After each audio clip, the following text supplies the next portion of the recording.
नमस्कार दोस्तों, आज फिर मैं आपके लिए ज्ञान से भरी एक कहानी लेकर आया हूँ। ये कहानी है गौतम बुद्ध और एक दुखी भिखारी के बीच की, जिससे आप सभी को जीवन का बहुत अच्छा ज्ञान मिलेगा। टुडे जोन इंस्पायर्ड चैनल पे आपका स्वागत है। तो चलिए शुरू करते हैं। एक बार महात्मा बुद्ध एक गांव में अपने शिष्यों सहित घने पेड़ की छांव के नीचे बैठे थे। आसपास के गांवों से बहुत से लोग अपनी मानसिक समस्याएं लेकर महात्मा बुद्ध के पास आ रहे थे। बुद्ध उन सब की मानसिक परेशानियों का समाधान देते।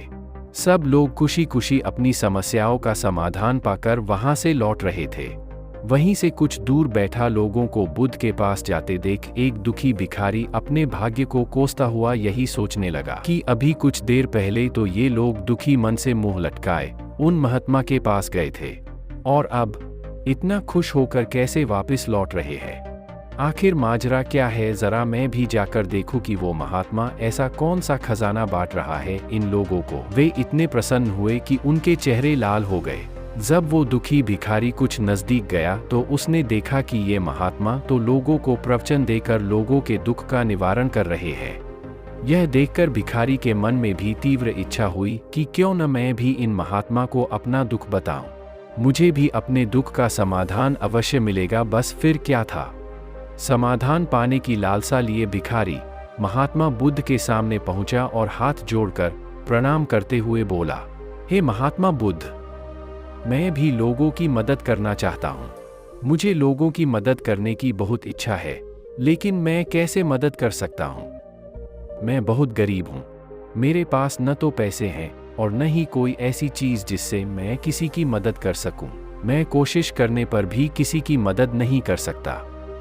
मुझे भगवान ने इतना गरीब क्यों बनाया। हे महात्मा, मुझ पर कुछ कृपा करो। इतना बोलते हुए भिखारी रोने लगा। महात्मा बुद्ध बोले, आप बहुत अज्ञानी हैं, क्योंकि आप अभी तक इस भ्रम में जी रहे हो कि तुम्हारे पास कुछ नहीं, जबकि दूसरों को कुछ देने के लिए तुम्हारे पास बहुत कुछ है। तुम बिना धन और वस्तु के भी दूसरों की मदद कर सकते हो। तुम्हारे पास जुबान है जिससे तुम मीठे शब्द बोलकर किसी के दुखी चेहरे पर मुस्कान ला सकते हो। इन्हीं शब्दों की ताकत से तुम किसी के भी टूटते हौसलों को फिर से मजबूत कर सकते हो। इन शब्दों की शक्ति से आप किसी के भी मन में सकारात्मक विचारधारा के बीज बो सकते हैं और उसे गलत रास्ते पर जाने से रोक सकते हैं। तुम्हारे दो हाथों से किसी भी कमजोर या लाचार व्यक्ति की सहायता कर सकते हो। आपके दो आंखें किसी अंधे को रास्ता दिखा सकते हैं। तुम किसी के लिए दुआ कर सकते हो। यह हो सकता है कि उनके बुरे काम फिर से हो जाएं। आप किसी के अच्छे स्वास्थ्य की कामना कर सकते हैं, लेकिन अज्ञानतावश तुम अब तक इस बात को समझ नहीं पाए और इस भ्रम में अब तक जीते रहे कि तुम्हारे पास मदद करने के लिए कुछ नहीं। किसी की मदद करने के लिए धन और वस्तु का होना अनिवार्य नहीं है। बिना धन और वस्तु के भी हम कई प्रकार से लोगों की मदद कर सकते हैं। महात्मा बुद्ध के ज्ञान से भरे ये सुंदर शब्द सुनकर भिखारी के चेहरे पर मुस्कान आ गई और वह खुशी से झूमता हुआ वहां से चला गया। इस बुद्ध की कहानी से हमने क्या सीखा?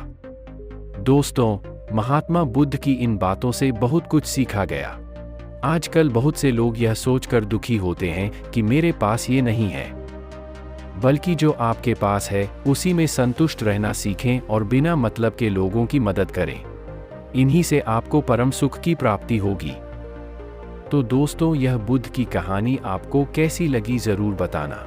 ऐसे ही और वीडियो देखने के लिए इस चैनल को सब्सक्राइब जरूर करें।